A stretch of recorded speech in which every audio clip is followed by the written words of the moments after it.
Idemo danas razjasniti jedan od, pa možda i najvažnijih pojmova u cijeloj priči o zaštiti podataka, a to je privola.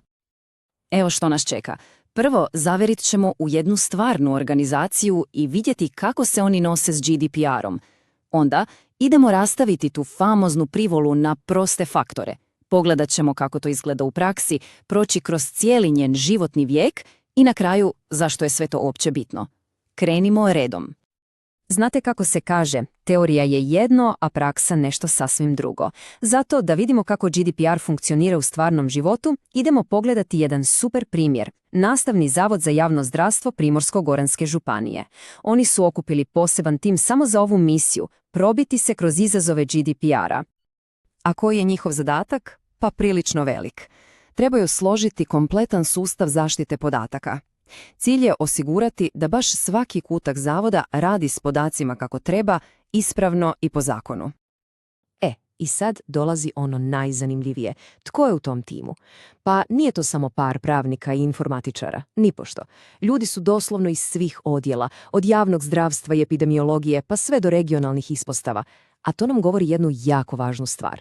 Zaštita podataka se tiče apsolutno svih. Dobro, i s čime se taj tim prvo uhvatio u koštac? S pojmom koji je u samom srcu GDPR-a, a to je privola. Vrijeme je da vidimo što se točno krije iza te riječi. Ok, pogledajmo službenu definiciju. Možda zvuči malo komplicirano na prvu, ali kad se rastavi, sve je jasno.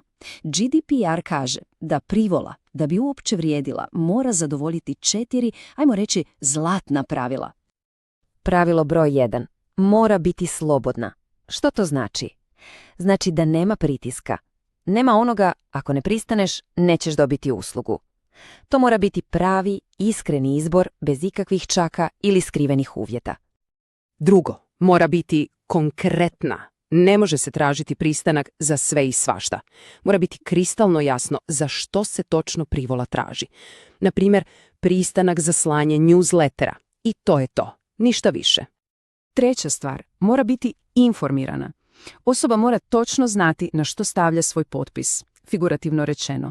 Tko uzima podatke, koje točno podatke, zašto i što će s njima raditi, sve mora biti na stolu bez sitnih slova.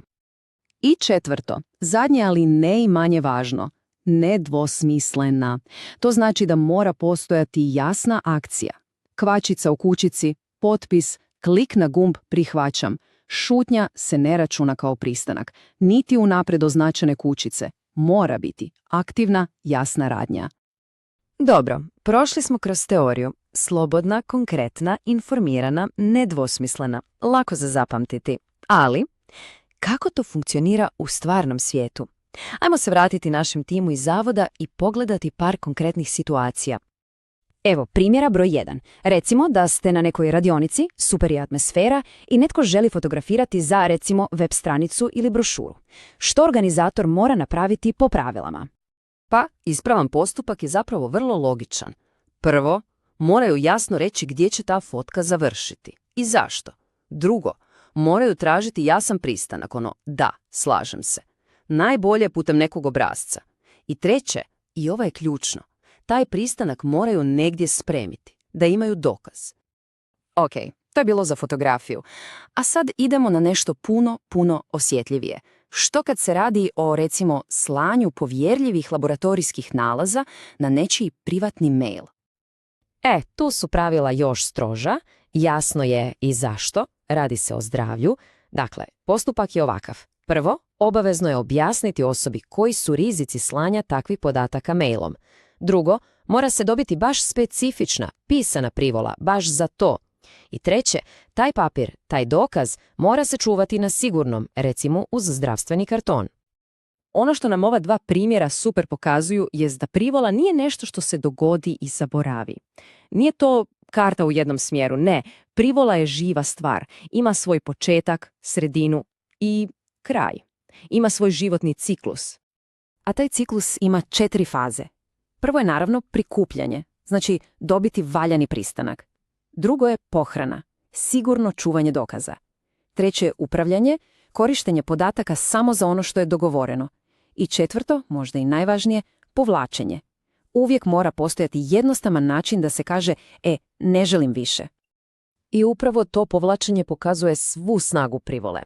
Recimo da je netko dao privolu da se njegova slika koristi u brošuri. Super, ali ako se sutra predomislim i povuče tu privolu, organizacija mora odmah stati. Nema više korištenja te slike u budućim materijalima. Točka. Pravo na predomisliti se je apsolutno. Dobro, sad se možda čini, pa ovo je hrpa posla. I je, ali zašto je onda toliko važno sve ovo raditi kako treba? Postoji jedna rečenica u GDPR-u koja sve objašnjava, a ona kaže otprilike ovako. Hej, ti koji prikupljaš podatke, tvoj je posao da u svakom trenutku možeš dokazati da si dobio valjanu privolu. Teret dokazivanja je u potpunosti na organizaciji. I da ne bi bilo zabune, ovo nije samo neka preporuka. Postoje institucije koje paze na ovo. Kod nas je to AZOP, Agencija za zaštitu osobnih podataka, a na razini Europe tu je EDPB. I oni svoj posao shvaćaju vrlo ozbiljno. Ali, znate što, nije sve u kaznama, daleko od toga. Krajnji cilj svega ovoga, cijelog ovog procesa, zapravo je nešto puno veće, a to je povjerenje, digitalno povjerenje. I to je možda najbolje pitanje za kraj. U svijetu gdje je sve digitalno, gdje su naši podaci posvuda, kako zapravo gradimo to povjerenje? Poštivanje privole je očiti i ogroman prvi korak. A koji su sljedeći?